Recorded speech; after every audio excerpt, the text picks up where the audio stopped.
अस्सलाम वालेकुम। मैं हूं doctor Shafaq Ahmad, homoeopathic graduate.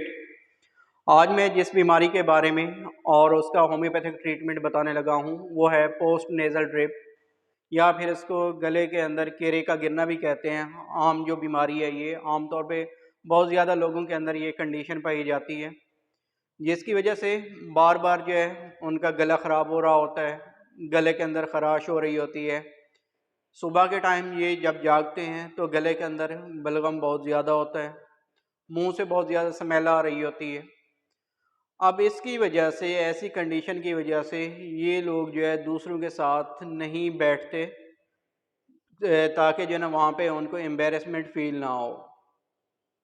अब इसके अंदर जो है हमारे पास होम्योपैथिक सिस्टम के अंदर कुछ मेडिसिन ऐसी हैं जो कि सिम्टम सिमिलैरिटी की बेस पे अगर दी जाए तो वो इस केसेस को क्योर कर सकती है।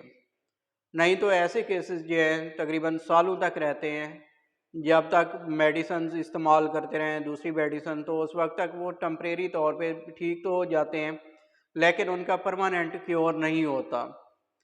अब इसके अंदर जो है जब भी होम्योपैथिक मेडिसिन यूज़ करनी है तो इन मेडिसिन के साथ ही कुछ चीज़ें ऐसी हैं जो करनी है जो, और कुछ जो है ऐसी चीज़ें जो नहीं करनी, साथ जो है ना वो अपनी लाइफस्टाइल को भी मॉडिफाई करना है। तो इसके अंदर जो है ऐसे लोग जिनके अंदर ये कंडीशन पाई जाती है, गले के अंदर कीड़ा गिर रहा होता है, तो एक तो ये है कि वो डेली जो है स्टीम इनहेल करें, ताकि जो है उनके जो अंदर गले के अंदर, नाक के अंदर जो है जो म्यूकस मेम्ब्रेन है वो हाइड्रेटेड फॉर्म के अंदर है। पानी का ज़्यादा इस्तेमाल करें और इसी तरह नाक को जो है बार बार जो है वॉश करें। उसके साथ ही जो फ्राइड चीज़ें हैं उनसे अवॉइड करना है, वो ज़्यादा इस्तेमाल नहीं करनी। और इसी तरह काफ़ी सारे ऐसे लोग हैं जो आके बताते हैं कि दूध और उससे बनी हुई जितनी भी प्रोडक्ट्स हैं वो खाने से इनके अलामात में जो है ना इजाफ़ा हो जाता है, ये कंडीशन बढ़ जाती है। तो इन चीज़ों से भी अवॉइड करना है, जितनी भी डेयरी प्रोडक्ट्स हैं और इसी तरह फैटी चीज़ें जो हैं उनसे भी जो है ना अवॉइड करना है। और दूसरा, जब रात को सोना है तो सोने की पोजीशन ऐसी होनी चाहिए कि सर के नीचे जो तकिया है वो थोड़ा ऊंचा हो, ताकि जो है सर जो है पूरी बॉडी की निस्बत उसके जो लेवल है वो ऊपर रहे। अब इसके बाद हमारे पास जो है कुछ जो होम्योपैथिक मेडिसिन है, अब मैं उनके बारे में बताने लगा हूँ।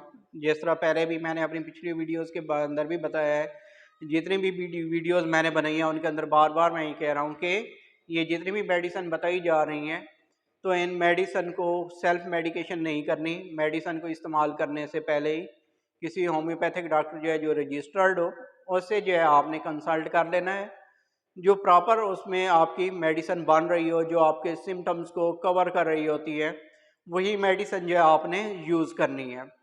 तो इसके अंदर जो होम्योपैथिक मेडिसिन आ जाती हैं, जो इसके लिए गले के अंदर जो कीड़ा गिरता है इसके लिए जो इस्तेमाल होती हैं, उनमें फर्स्ट वन जो है कुरेलियम मेडिसिन है होम्योपैथिक मेडिसिन। दूसरी जो है हेड्रास्टिस आ जाती है, हेपरसल्फ है मेडिसिन, काली बाइक्रोम है, नेट्रम कार्ब आ जाती है मेडिसिन, नेट्रम्योर है मेडिसिन, और उसके बाद स्ट्रिक्टा है मेडिसिन। ये चंद मेडिसिन ऐसी हैं जो कि ज़्यादातर जो केरे के केसेस होते हैं उनको ये मेडिसिन कवर कर लेती हैं। लेकिन इसके अलावा और भी मेडिसिन है, काफ़ी सारी मेडिसिन है जो कि पेशेंट की जो अलामात होती हैं जिनके साथ वो आता है तो वो उसकी बेस पे वो उनको दी जाती है, लेकिन उसके अंदर पूरी जो है केस टेकिंग करने के बाद ही जो भी मेडिसिन है वो दी जाती है। इसके अलावा जो है आप मुझसे भी इस हवाले से जो है अगर ये प्रॉब्लम है तो उससे हवाले से मुझसे भी कंसल्ट कर सकते हैं।